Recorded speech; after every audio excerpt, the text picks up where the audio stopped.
the public. And man, do you folks love some overs this season in the NFL.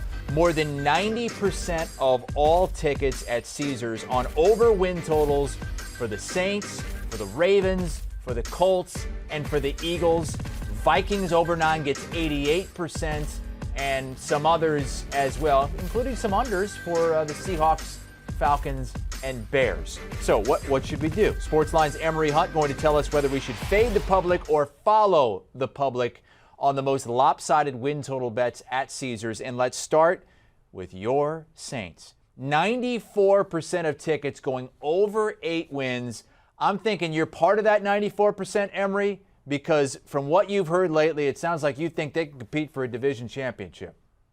Listen, everybody wants to be in that number, to use an old Saints go marching in reference, but it shows you the people have been watching CBS Sports HQ every time I'm on. Why? Because they are following my advice. Yes, you follow the public on the Saints. They will go over that number. To me, they win the division. They go deep into the playoffs. And, hey, you know what? They may even have the comeback player of the year in Jameis Winston. Okay, so you're not following the public. The public is following you because you've been making those assertions here on CBS Sports HQ this offseason, really high on Jameis Winston and the Saints. Sportsline, by the way, has the Saints at 9 wins. So Sportsline also likes the over there. And also 94% of tickets are on the Ravens over of 9.5. Had a down year last year, just 8 wins after 3 straight double-digit win seasons. Are you following the public here as well?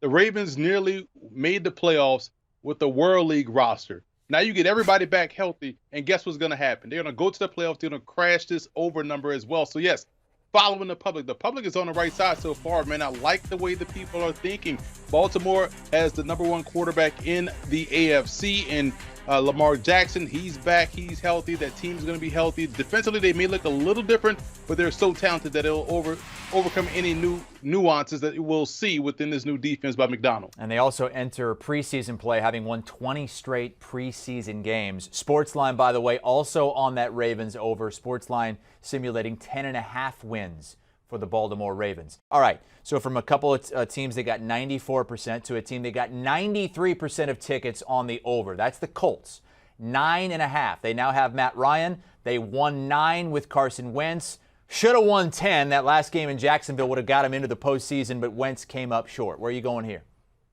I'm going over, so I'm following the public here. Matt Ryan is worth that extra win that you alluded to last season against Jacksonville. They get that win this year, although I will say this, Jacksonville and Houston low-key have been improved this offseason. Jacksonville more so than Houston, in my opinion. So this will be tough to come by, but I do think Matt Ryan is definitely worth a win or two. So go over that number, follow the public once again. Emory, tell us why when you see a ticket number this high, over 90%, why does the win total stay the same at Caesars? I feel like because people are starting to lock in on the real reason on whether or not a team can go over that number is the quarterback play. If you have very good quarterback play, you tend to be on the plus side of these wins. I know people love to say wins aren't a quarterback stat, but when you have good, stable, solid, competitive quarterback play, you're going to be on the plus side. A lot of times people overthink themselves and want to go under. But if you are talking about Lamar Jackson, Jameis Winston, Matt Ryan, man, go over. They're going to win. They usually do.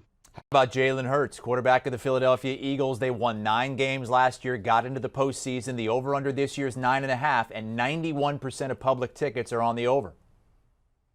Follow the public once again. It shows you how much people watch CBS Sports HQ, because this is another one I've been on all the time. Jalen Hurts went, not 8-7 as a starter last year. They got to the playoffs, 16 touchdowns, 9 interceptions. Now you add A.J. Brown. You still have Devonta Smith. So you have 2 number 1 wide receivers. The offensive line is one of the best offensive lines in the NFC, and they got better defensively. That's the biggest problem the Eagles had last year. They couldn't stop anybody. I keep bringing up that Chargers game.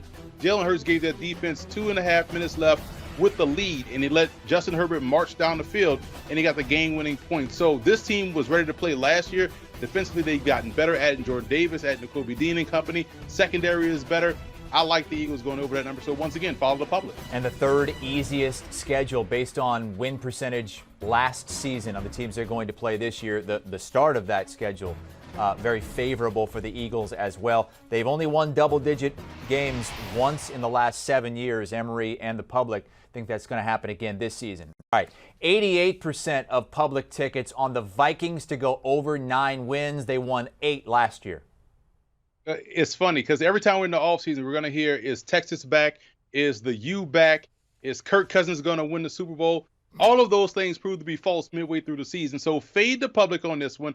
I like the Vikings as a collective talent, but I feel like Detroit has gotten better significantly to challenge them a little bit more so for that second spot in the NFC North. So I'm going to go under this number. I think they flirt with that 8-9 record. So I'm going to fade the public here. They were on a roll, but I'm going to go a step back and say Minnesota has to really fight off those Lions this season. All right, you went with the public and the overs on the first 4, but with the Vikings, you're saying no, fade the public here, under 9 wins for Minnesota. All right, let's move on to some public bets that are going under. 71% of public tickets on the Seahawks are under 6 wins.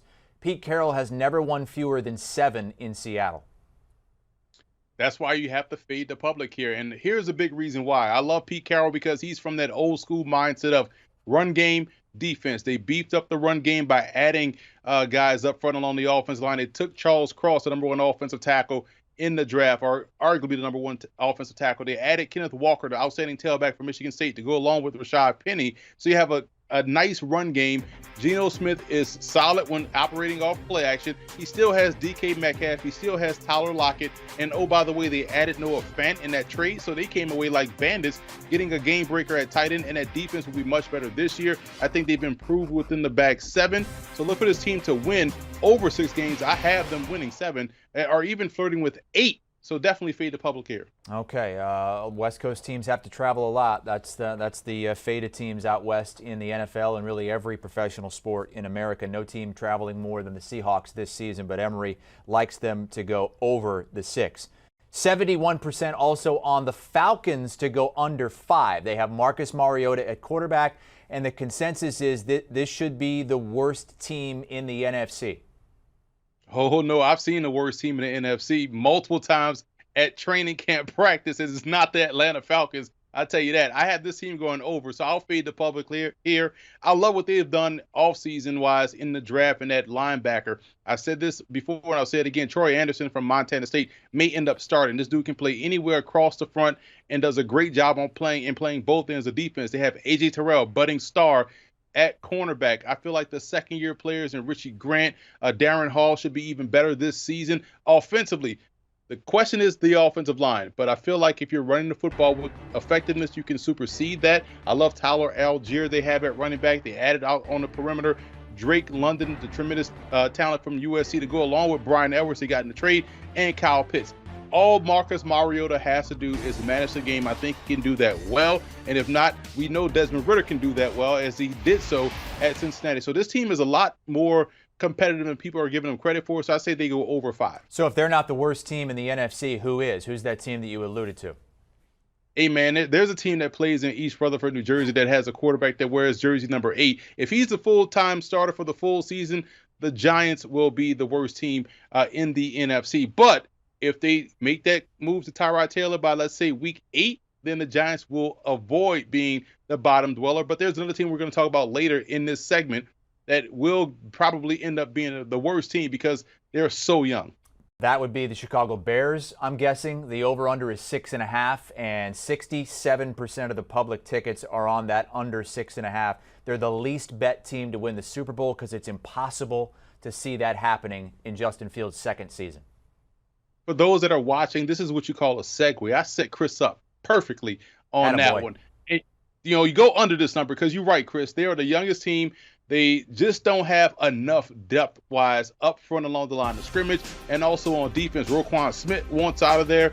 You just hope that at least best case scenario, Justin Fields proves that he's a superior talent and their quarterback of the future, and they'll figure out everything else as they move forward. But this year, they may have the number 1 spot in the 2023 NFL Draft. Go under. Follow the public. All right, they start with the 49ers and then at the Packers to the Chicago Bears. One more for you as we ask Emory whether or not we should fade the public or follow the public, and it's on the Dallas Cowboys, who begin with the Buccaneers, the favorites in the NFC, the Bengals, the defending AFC champions. The over-under win total is 10.5, and it's high because it's tied for the easiest schedule in the NFL. Despite those first two games that are tough, it's easier after that. But 64% are on the Cowboys under 10.5 after winning 12 last season. What say you, Emory? Again, it's Texas is back, the U is back, Kirk Cousins is finally going to turn the corner, and the Cowboys are overrated, but they are always talented. So fade the public here. They're going to go over that number. We remember last year in the opener, they should have beaten the Tampa Bay Buccaneers. They played them really well. I think they're a very good football team. I know people are looking at the offensive line and the receiving core, but they still have Dak Prescott, one of the best quarterbacks in the NFC, and this is a guy that has a wealth of options, I think, at tight end, too, that he could utilize as well. Schultz and also Ferguson, he drafted out of Wisconsin. Their defense is going to be really good this season. We know about Micah Parsons and his ability to rush the passer, drive back in coverage, play the run. The secondary should be improved. More so than what we saw last year. So I like the Cowboys. Now, they'll face a tough challenge from the Philadelphia Eagles in that division, but I think they should definitely go over 10.5 wins. They may even get back to 12 once again. 12-5 is not out of the question for Dak Prescott and the Cowboys. That's what they did last season when they went 6-0 against the NFC East. The public fading the Cowboys. Emory fading the public. He says Cowboys over 10.5. Emory Hunt with us here on CBS Sports HQ as we get our experts from Sportsline each and every day here on the Q. And you can get on Sportsline right now for just $1 for your very first month. Use the promo code TROPHY at promo code TROPHY at sportsline.com/join. Your first month, $1. Do you want a sports network that delivers everything that matters about the game? The highlights, the picks, the instant analysis, no yelling, no fake debates, no politics. Hit the subscribe button and never miss a moment.